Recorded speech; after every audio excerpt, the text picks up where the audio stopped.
Assalamualaikum warahmatullahi wabarakatuh dan selamat pagi. Perkenalkan, saya Ahmad SPD dari SMA 4 Raja 4 Papua Barat Daya, dan saya adalah mahasiswa PPG kategori 3 dari Universitas Patimura, dan di sini saya akan berbagi video PPS 1. Selamat menyaksikan. Selamat siang. Gimana kabar anak-anak? Alhamdulillah. Baik, sebelum Bapak memulai mata pelajaran hari ini, Bapak akan cek kehadiran kalian. Semua hadir? Mantap. Syukur alhamdulillah, hari ini kita semua hadir untuk mengikuti materi pada siang hari ini. Oke, saya minta satu orang untuk memimpin doa. Ketua kelas silakan. Para teman-teman, sebelum kita melakukan pelajaran hari ini, mari kita berdoa.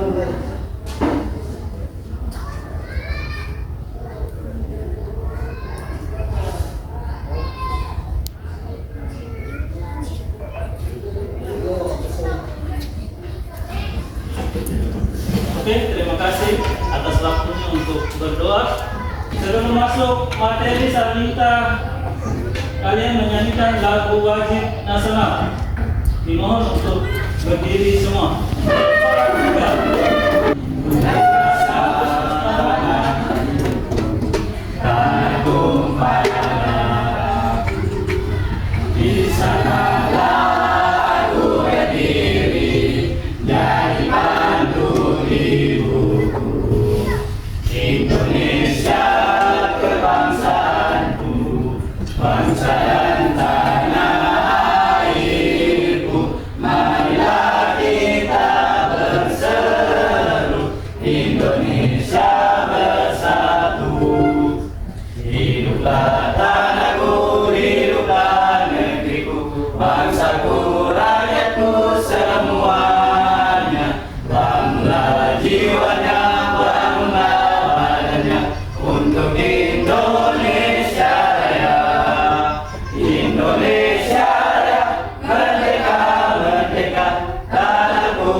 Indonesia Raya, merdeka, merdeka, hiduplah Indonesia Raya.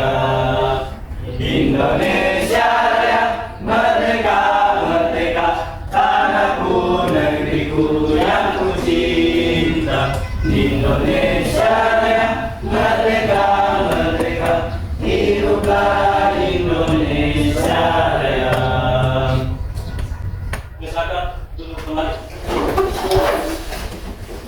Coba anak-anak, pada materi sekarang ini Pak Guru ingin lanjut, yaitu materi proses masuknya agama Hindu Buddha Indonesia.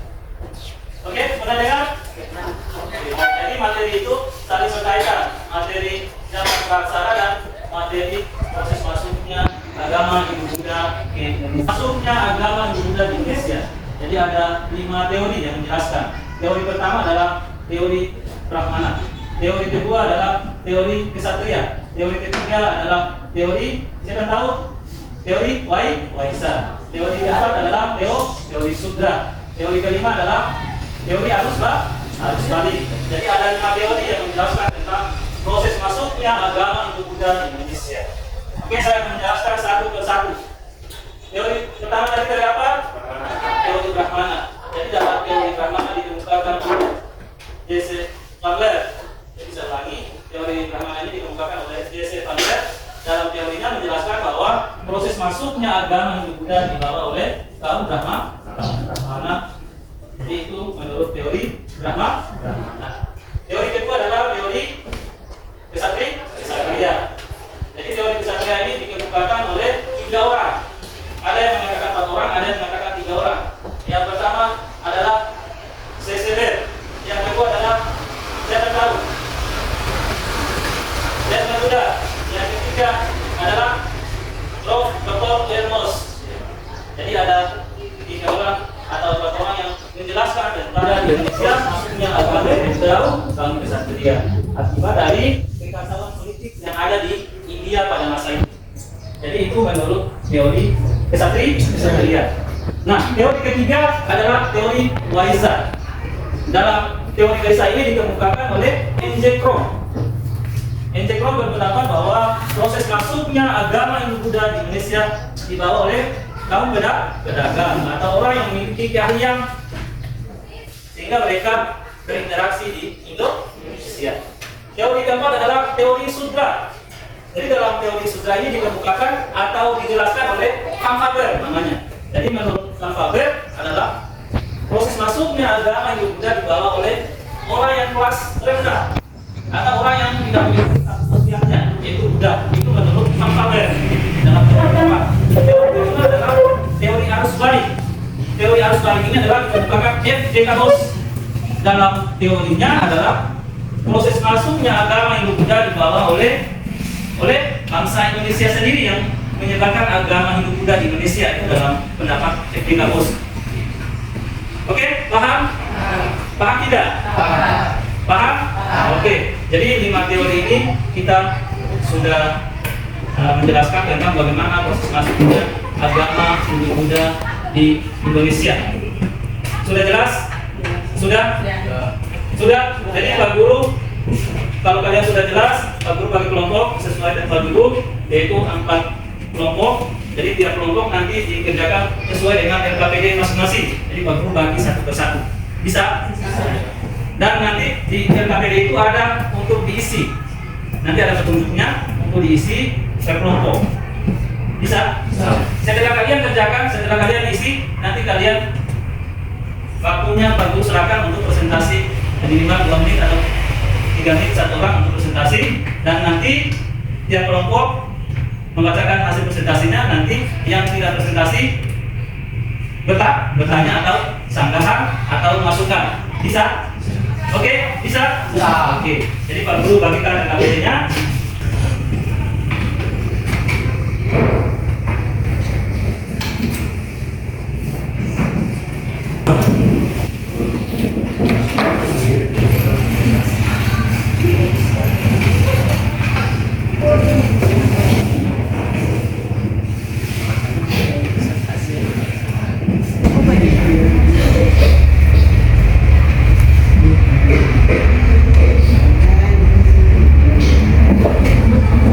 Sudah semua? Sudah. Oke, mantap.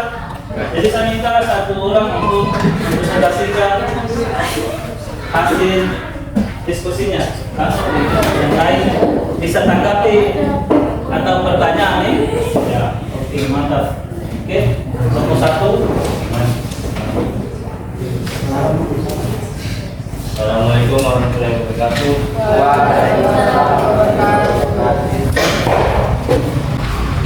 Kami dari kelompok 1 akan membacakan hasil presentasi kami yang berjudul Teori Brahmana. Pengertian teori Brahmana ialah proses masuknya Hindu-Buddha dibawa oleh kaum Brahmana yang sengaja diundang oleh kepala suku. Nama tokohnya ialah Jesse Van Leer. Kelebihan dari teori Brahmana ialah dia bisa membaca kitab Veda, dan hanya kaum Brahmana yang menguasai huruf pahlawan dan bahasa Sanskerta. Terima kasih. Assalamualaikum warahmatullahi wabarakatuh. Nomor 2. Satu orang untuk presentasi langsung berdiri. Assalamualaikum warahmatullahi wabarakatuh. Waalaikumsalam. Kami dari kelompok 2 akan mempresentasikan tentang teori masuknya Hindu-Buddha melalui teori kesatria. Teori kesatria ini berpendapat bahwa munculnya kerajaan ini di Indonesia disebabkan oleh serangan kaum kesatria atau prajurit India. Para prajurit India diduga mendirikan koloni-koloni di Kepulauan Indonesia dan Asia Tenggara pada umumnya. Pokok teori ini adalah S.T. Majumdar, di mana dia ada bukti tentang kolonisasi dalam bidang pemerintahan atau kerajaan. Itu saja hasil presentasi kami. Assalamualaikum warahmatullahi wabarakatuh. Waalaikumsalam warahmatullahi wabarakatuh. Ada yang mau bertanya? Jika ada yang bertanya, silakan ditanyakan. Oke, tidak ada. Saya kasih waktu untuk kelompok 3. Oke, silakan.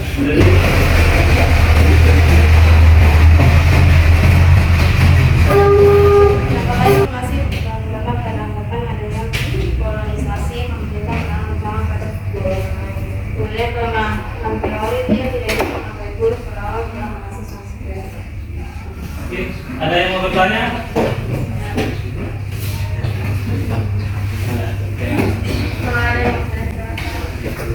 Kelompok 4.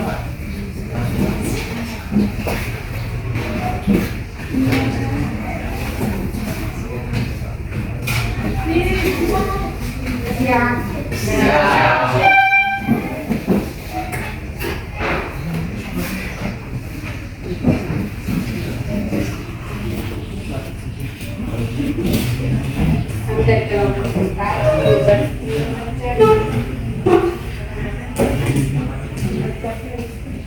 hasil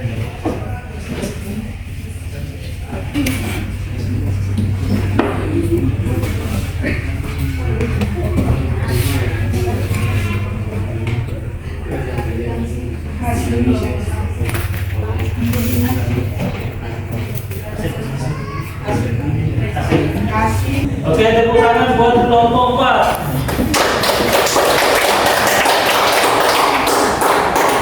Tepuk tangan untuk semua kelompok. Oke, terima kasih. Kelompok 1, kelompok 2, kelompok 3, dan kelompok 4 luar biasa dalam presentasinya.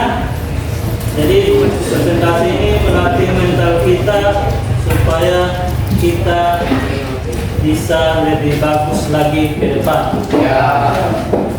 Oke. Tadi kita sudah presentasi berkaitan dengan teori proses masuknya agama Hindu-Buddha di Indonesia. Jadi ada 5 teori. Teori pertama kita simpulkan. Teori pertama adalah teori Brahmana. Menurut teori Brahmana, proses masuknya agama Hindu-Buddha dibawa oleh kaum Brahma.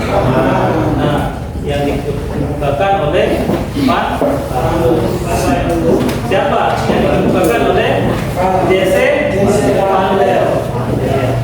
Teori kedua, teori kesatria. Jadi proses masuknya agama Hindu-Buddha dibawa oleh kaum kesatria atau kaum bangsawan. Yang menyebarkan agama Hindu-Buddha di Indonesia itu adalah kaum kesatria atau kaum bangsawan di Indonesia. Paham? Yang dikemukakan ada beberapa tokoh tadi, yang Majuda, Seseber, Prof. Dr. Delmos. Selain itu, yang ketiga adalah teori baik. Teori kita ini dikemukakan oleh siapa? Oleh siapa?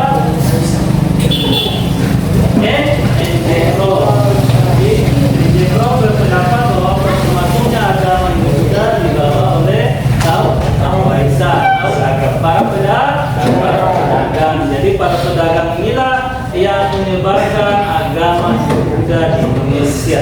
Itu menurut Enjekro. Yang teori selanjutnya adalah teori Sutra.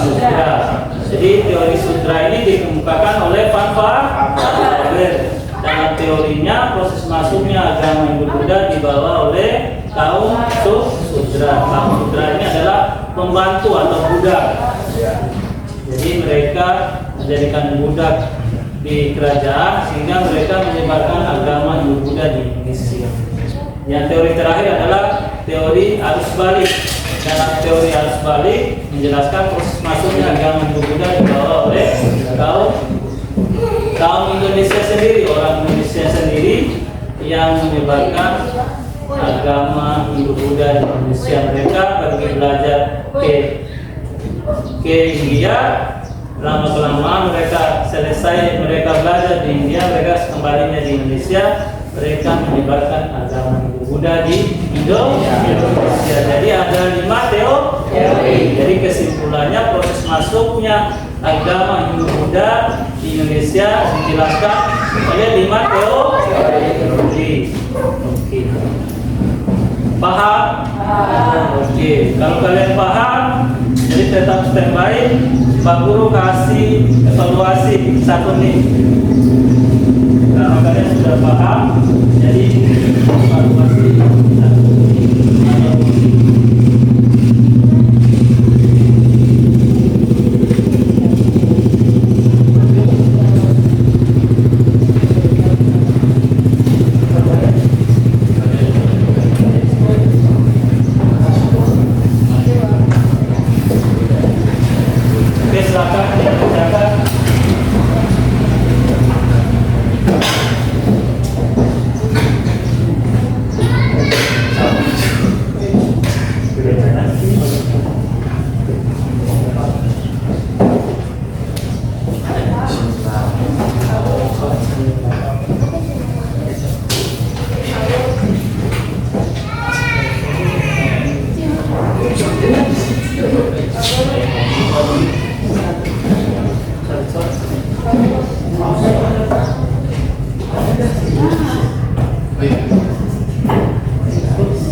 Oke, sudah? Oke.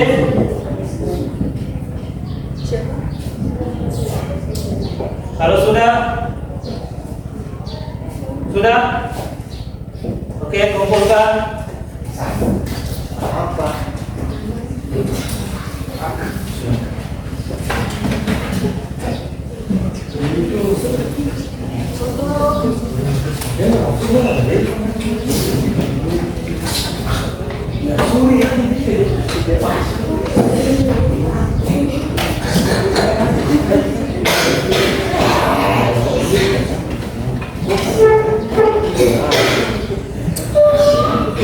Oke, soal evaluasinya sudah.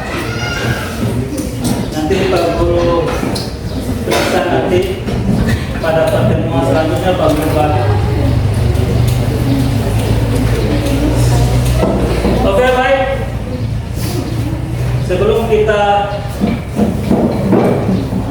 akhiri kegiatan pembelajaran hari ini, jadi untuk pertemuan selanjutnya kita akan membahas tentang perkembangan agama Hindu-Buddha di Indonesia. Jadi pada pertemuan selanjutnya kita akan membahas tentang perkembangan agama Hindu-Buddha di Indonesia. Oke, saya minta 1 orang untuk menutup kegiatan pembelajaran hari ini untuk berdoa. Jadi dipersilakan. Silakan.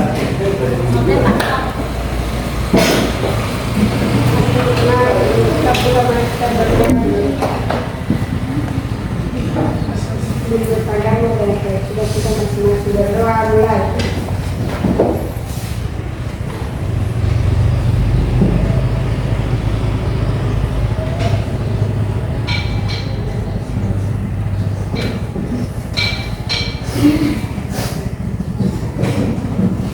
Oke, terima kasih atas waktunya untuk berdoa. Jadi pertemuan hari ini kita tutup. Selamat siang. Assalamualaikum warahmatullahi wabarakatuh.